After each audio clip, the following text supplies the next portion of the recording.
Rahul Gandhi collision politics से कभी comfortable नहीं थे, आज भी नहीं है। और उनका मानना यह था कि इससे कांग्रेस पार्टी का नुकसान ही हो रहा है। कांग्रेस पार्टी जब तक कोलिशन में जाएगी और पार्टियों के साथ नीचे ही जाएगी।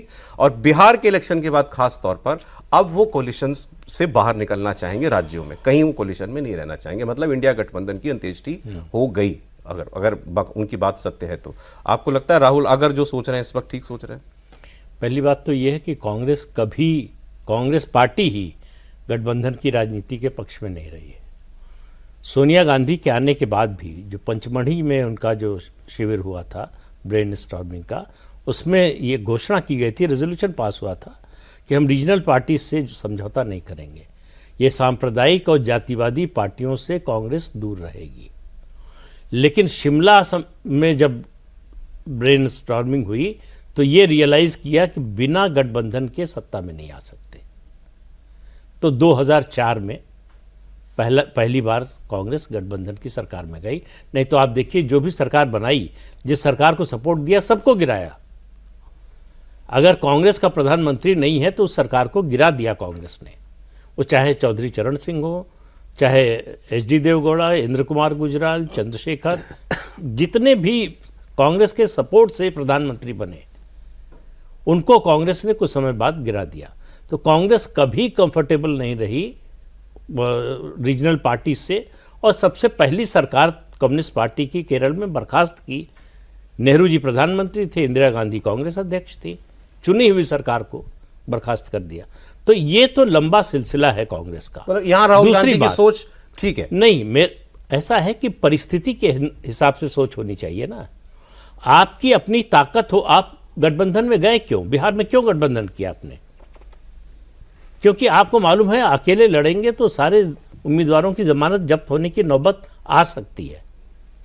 अभी भी कितनी जीते? गठबंधन के बावजूद से 6 सीटें जीते हैं। 67 में बाहर हुए थे तमिलनाडु में, क्यों नहीं रिवाइव किया? तब तो आप गठबंधन की राजनीति नहीं करते थे। पश्चिम बंगाल में कब गए? 1977 में। तो इस तरह से राज्य दर राज्य आप देखते जाइए कांग्रेस पार्टी। सवाल यह है कि आपका जब गठबंधन ही नहीं है, गठबंधन क्या होता है? एक सिम्बियोटिक रिलेशनशिप होती है कि हम भी आपको कुछ दे रहे हैं, आप भी हमको कुछ दे रहे हैं।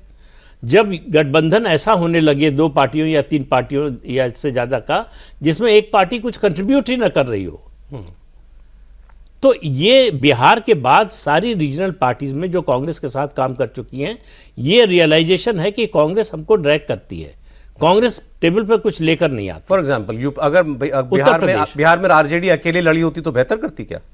बेहतर करती या न करती, लेकिन वो सीट के मामले में बात मत कीजिए। लेकिन उसका जो वोटर बेस है, उसका अपना जो नैरेटिव है वो बना रहता। 16 दिन की जो यात्रा की राहुल गांधी ने, उससे क्या आरजेडी सहमत थी? बिल्कुल नहीं थी। तो 16 दिन चुनाव में, ऐन चुनाव के समय आरजेडी के बर्बाद हुए। अब ये तो मतलब कोई नहीं बता सकता कि अगर नहीं करते या मतलब गठबंधन नहीं करते तो क्या होता। लेकिन हर पार्टी के लिए है कि आप गठबंधन करते हैं तब जब आपको लगता है कि दोनों को फायदा होगा, उसके बिना नहीं होता है। भाई आखिर बीजेपी ने गठबंधन क्यों किया नीतीश कुमार से? बीजेपी के पास बिहार में कोई पिछड़ा वर्ग का नेता नहीं था, तो एक उनकी कमी थी, उस कमी को पूरा करते थे नीतीश कुमार। इसी तरह से देख लीजिए। दूसरी बात ये, कांग्रेस में ये बड़ी गलतफहमी है 2004 से कि कुछ नहीं करेंगे, घर बैठे रहेंगे तब भी जीत जाएंगे। अभी आपने अपने ओपनिंग रिमार्क में कहा कि जब कुछ नहीं चलता है तो आप कुछ परिवर्तन करते हैं। आप 1984 याद कीजिए, बीजेपी 2 सीट पर आ गई। क्या किया बीजेपी ने? तुलना करते हैं कांग्रेस के लोग कि बीजेपी भी तो 2 सीट पे आ गई थी। आज देखिए 19 की बात हो रही थी कि 303 पर आ गई। अपने सबसे लोकप्रिय नेता अटल बिहारी वाजपेयी को अध्यक्ष पद से हटा दिया। राष्ट्रीय स्तर पर, राज्य के स्तर पर लीडरशिप पूरी बदल दी। जो विचारधारा लेकर पार्टी का निर्माण हुआ था 1980 में, गांधीवादी समाजवाद, उसको छोड़ दिया। अपने पुराने उस पर लौट आए, एकात्म मानववाद पर।